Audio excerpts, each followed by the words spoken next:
You know, a while back I posted a picture of this deer right here on social media asking people how old they thought it was.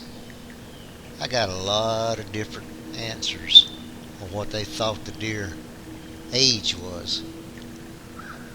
Most of them said 3.5. And, looking at the antlers, first glance, you say, well, that's a 3.5 year old deer. Some said 2.5. But you got to understand this is an Alabama buck, and it takes a little bit longer for an Alabama buck to reach the weight that this deer is. I don't know if the video on this deer does it justice or not, but this is a really big-bodied, mature buck. You can't always look at the antlers on a deer. You can look at the Roman nose on him. You look at the sway back, the gut hanging down on this deer. I've got a little bit of a history with this deer, and I'm assuming this deer is probably pretty old. Last year, the year before last, I've got video footage of this deer. At one point, he was actually bigger, rack-wise, than what he is now, but he was only a 6-point.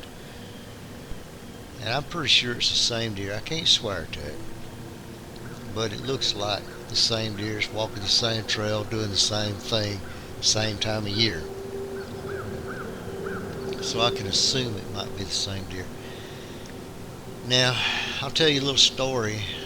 I'm not the best person in the world to judge the age of a deer on the hoof.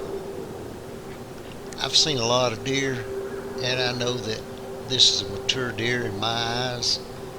But I hunted Okmulgee Measure one time, and I killed an 8-point down there that I would have promised anyone it was a 2.5-year-old deer.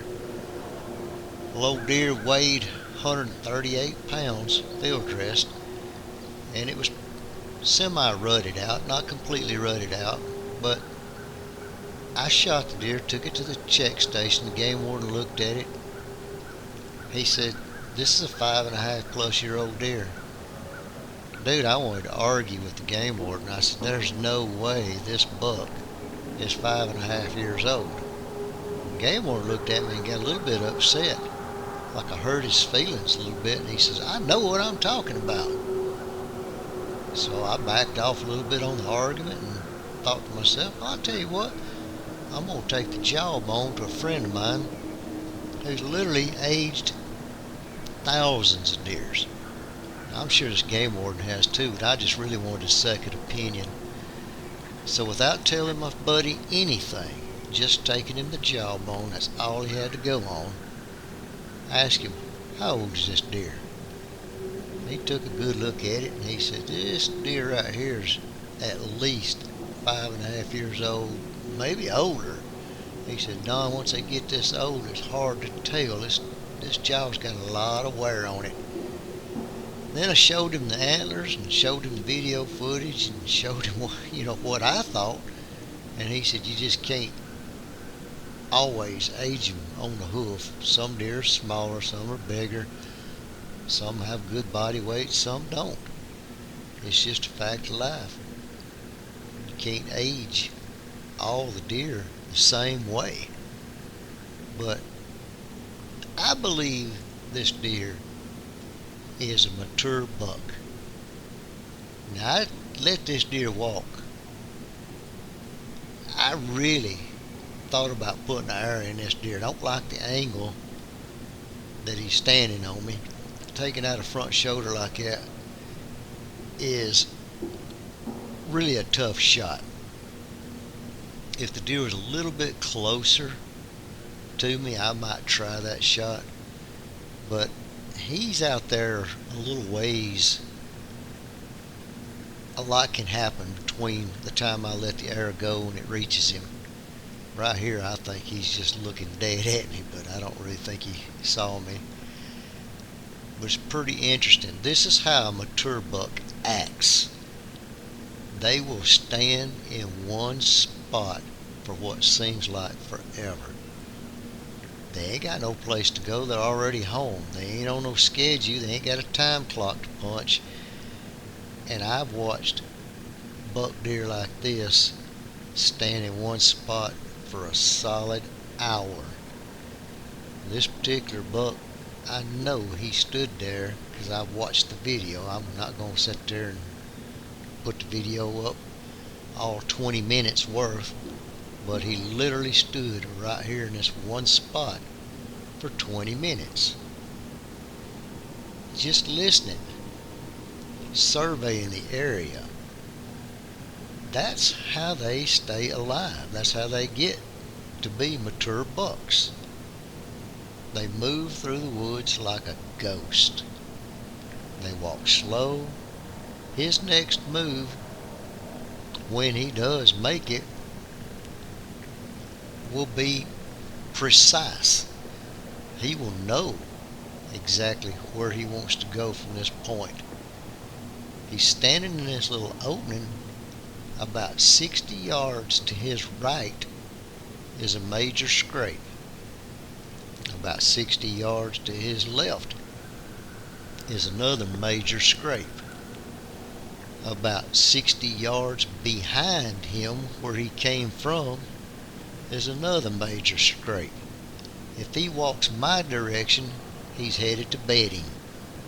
I'm in between him and all that. So if he takes the top trail, the middle trail, or the bottom trail, they all pinch together and come by me, heading to bedding. That's why I set up in this spot. I'm about 40 yards from the edge of bedding. Once he gets in that bedding habitat, he ain't coming back out for the day, unless a hot doe happens to bring him out into the open. I just don't see them coming back out of the bedding. Most of the time, it's dark 30 before they come out. So I try to catch them going in the mornings. I have better luck setting up in this spot for morning hunts. If I sit here for an afternoon hunt, I don't ever see anything. Where they exit the bedding is, in my opinion, the only time I ever see any bucks exit this bedding is probably 200 yards on the other side. So when they get in that clear cut, they're not exactly bedding in the edge of it. They go all the way out in the clear cut 100, 150 yards. There's a hilltop out there with a hump. Got plenty of escape routes, drainages on both sides, and that's where these bucks really want to go bed. They can pick up, jump down one little drainage ditch or the other, head over to another hump. It's about maybe 100 yards from there. That's their home, and you can't hardly run them out of there.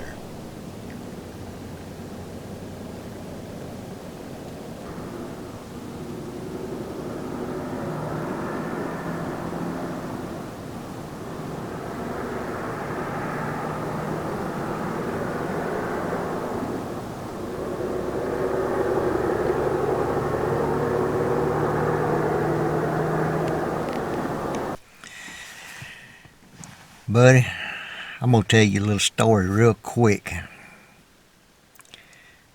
This morning was really interesting. I had a mature buck easing up my direction. I told my wife when I left this morning, I said, I'm going to go kill that buck. So I got him figured out. So I set up. Setup was right where I thought the buck would most likely walk. I figured he'd do like a little J-hook circle and then come around in the back corner behind me. He come right straight down through an old log road, and I seen him coming from a long ways.